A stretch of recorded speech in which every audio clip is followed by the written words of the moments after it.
A thin, cheap windbreaker, still slightly damp from the rain outside. But Noah laid it across William's knees like a small blanket. The room was drafty, the large windows still leaking cold despite the burning fireplace. Only now did William realize his hands really were cold. Noah carefully smoothed the little jacket over the old man's legs. Then the boy whispered again, murmuring as if speaking to himself, "He's cold. Daddy says sick people shouldn't be cold." William's heart missed a beat. This was not part of his script. The boy wasn't looking at the money. He was looking at him. Then William heard a soft rustle on the table. Ah, he thought, here it is. Now that he's lulled me into a false sense of safety, he'll take the money. But the money didn't move. Instead, William heard the sound of paper sliding gently across wood. The envelope was pushed, but not to hide it, and not to take it. William dared to crack open his left eye. Just a sliver. A slit barely a millimeter wide, hidden behind his lashes.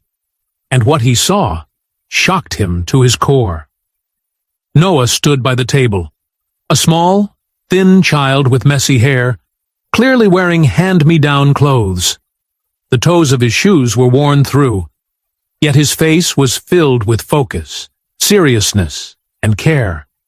Enough to make an adult feel ashamed. Noah noticed that the envelope was hanging precariously over the edge of the table, as if it might fall to the floor. He simply pushed it toward the center, closer to the lamp, so it would be safe. Then Noah noticed something else. On the floor, near William's feet, lay a small leather-bound notebook. It must have fallen from William's lap earlier when he sat down. Noah bent to pick it up, wiped the dust from the cover with his sleeve, and placed it on the table beside the envelope of cash. "Safe now," Noah whispered. Then the boy returned to the corner rug. He sat down, pulled his knees to his chest, and wrapped his arms around himself. He trembled slightly. He had given his only jacket to a stranger, and now he was cold. William lay there, his mind completely blank. For the first time in 20 years, William Harrison Montgomery didn't know what to think. He had set a trap to catch a mouse, but what he caught instead was a dove. The wall of suspicion that had built up in his heart like stone began to crack, just slightly. "Why didn't you take it?" William screamed silently.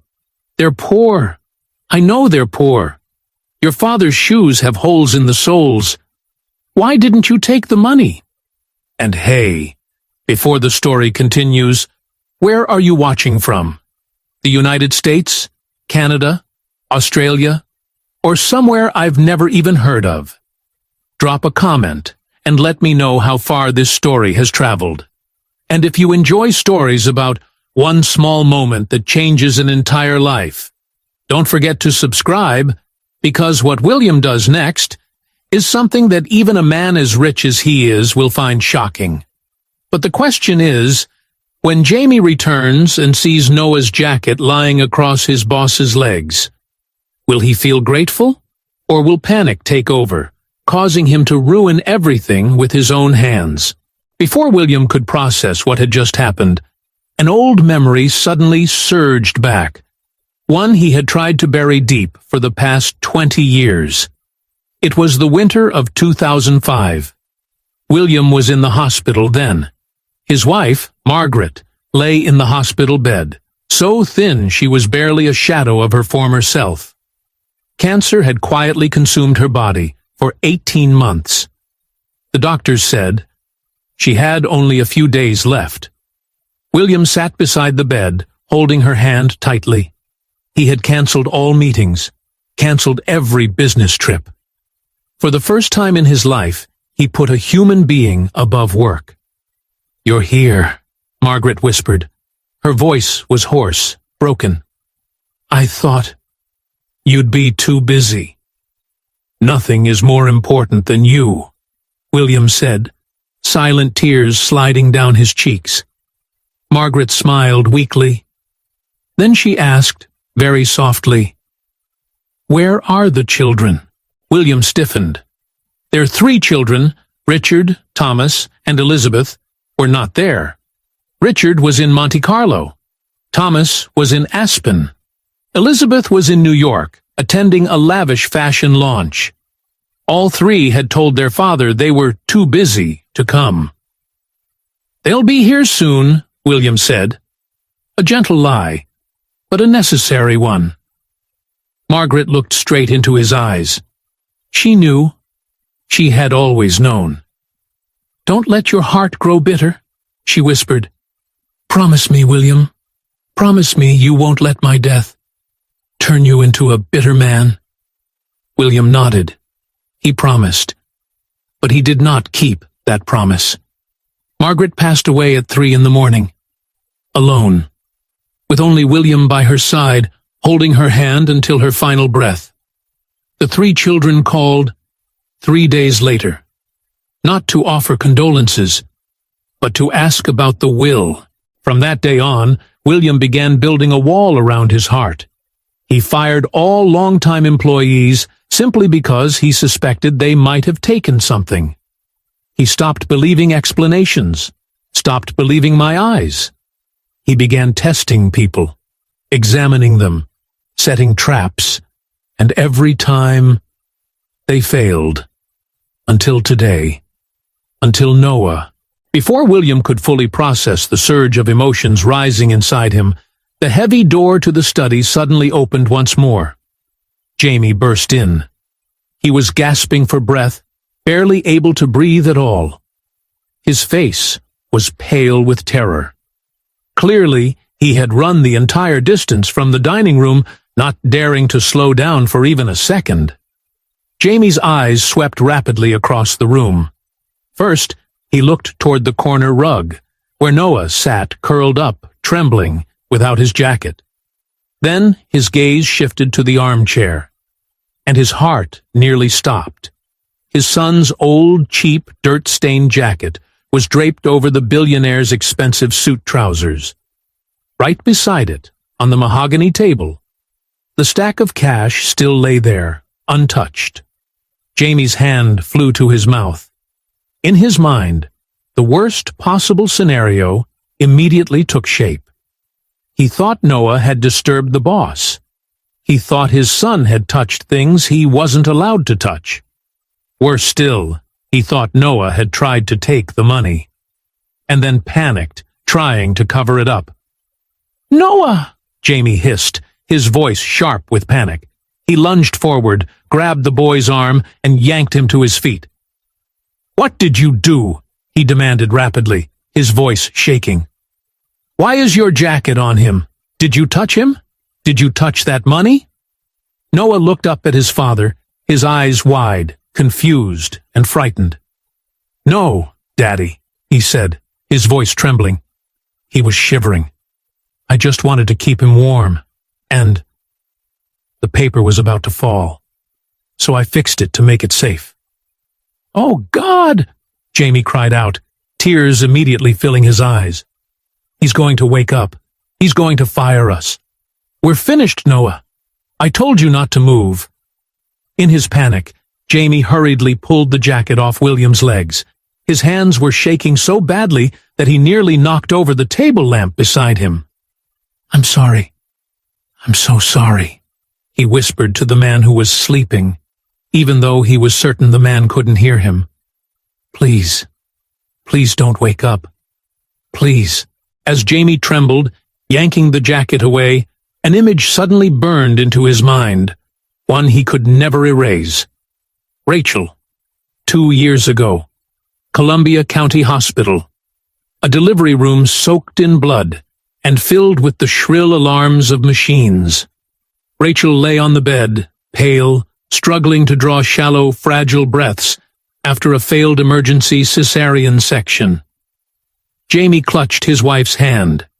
Beside them, in a small bassinet, was 3-year-old Noah, a child too young to understand what was happening, knowing only enough to cry in fear.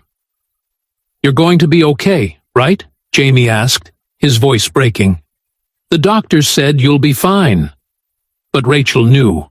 She smiled weakly, her icy fingers tightening around Jamie's hand one last time. "Promise me. Never let our child go hungry or cold like I once did," Rachel whispered. "He deserves a better life than we had. Promise me." "I promise," Jamie sobbed. "I'll do everything. He'll never suffer the way we did." Rachel closed her eyes. The battle with internal bleeding ended 30 minutes later, and Jamie had held little Noah beside Rachel's coffin, silently swearing, "Daddy will do everything so you can have a better life.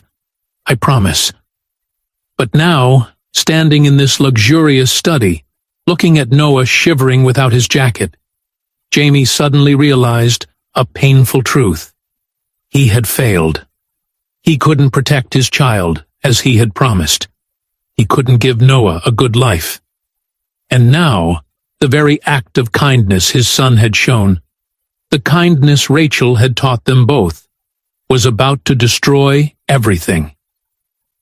Jamie clenched the damp jacket in his hands, feeling as though he were gripping the shattered remains of a promise he had failed to keep. "I'm sorry, Rachel," he thought silently. "I tried." William felt the jacket being ripped from his body, and at the same time, he felt the father's terror. It radiated from Jamie like burning heat. This was not the fear of a guilty man, nor was it the fear of a fraud caught in the act. It was the fear of a father standing on the brink of losing everything because of his child's simple act of kindness. Jamie wasn't afraid of some invisible monster. He was afraid of William himself, afraid of a man with so much money and so much power that his employees lived in terror, to the point where a child's small gesture of compassion could be treated as an unforgivable crime. And in that moment, William suddenly understood a chilling truth. He had become the monster everyone feared, not because he was cruel, but because he had made others believe that their kindness was dangerous. William knew he could not lie still for another second.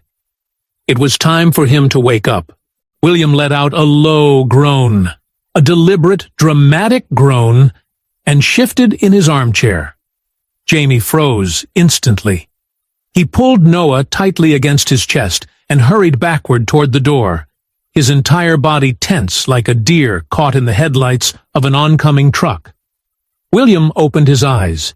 He blinked a few times, as if waking from a deep sleep, slowly adjusting his vision to the light in the room. He stared at the ceiling for a moment, then gradually lowered his gaze to the panicked man and the small boy standing close to the door. William put on the most perfect expression of irritation he could manage. He frowned, his thick gray brows drawing tightly together. "What?" he grumbled, his voice hoarse and harsh. "What is all this noise? Can a man not rest in his own home?" I'm very sorry, Mr. Montgomery," Jamie stammered, bowing his head. I was cleaning. This is my son. I had no other choice. The school is closed. We'll leave right now. Please, sir, don't fire me. I'll take the boy outside. He won't bother you again. Please, I need this job." William stared at the two of them. His eyes paused on the envelope of money on the table. It was still sitting exactly where Noah had pushed it. Then he looked at the boy. Noah was trembling, no longer from the cold, but from fear. Fear of the